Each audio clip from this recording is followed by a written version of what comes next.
સાંભળ બાપુ, જે તારો વિડિયો ચલે છે ને એ કાકતનું નથી. આજે તને જે સંદેશો મળવાનો છે ને એ તારી જિંદગી ઊંધું ફેરવી નાખશે.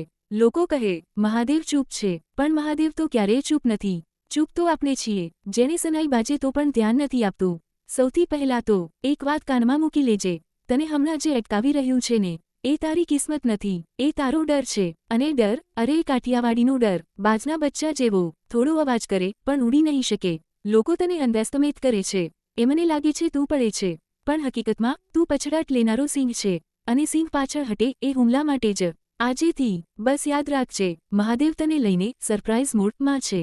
એ જ કારણ છે કે લાઈફ બિસ્કિટના પેકેટ જેવી લાગી રહી છે. ઉપરથી મોટી દેખાય, પછી ખોલો તો ખાલી. પણ એક વાત છે, મહાદેવની રમત એમની ખબર વિના પૂરી થતી જ નથી.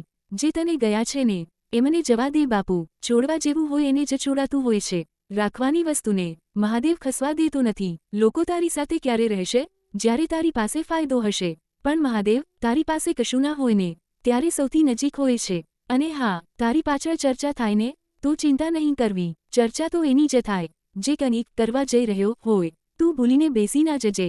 તું સામાન્ય નથી. તું એ વ્યક્તિ છે જેને મુશ્કેલી જોઈને મહાદેવ બોલે, આનું તો હેન્ડલિંગ હું જાતે કરું. લોકો તને શૂન્ય કહેશે, પણ મહાદેવ તારે માથા પર હાથ મૂકે એ દિવસે તું અનંત થઈ જશે.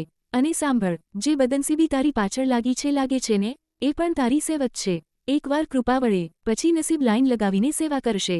જીવનમાં જેનું જવાબ નથી મળતું એવું સમજી લે જવાબ નહીં, સરપ્રાઇઝ આવવાનું છે. અને અંતમાં એક જ વાક્ય, જો આ વિડિયો તારા સુધી પહોંચ્યો છે ને તો સમજજે, મહાદેવ તારું વેઇટિંગ પૂરું કરી રહ્યા છે. હવે તારી ચાલ ચાલી જવાની છે.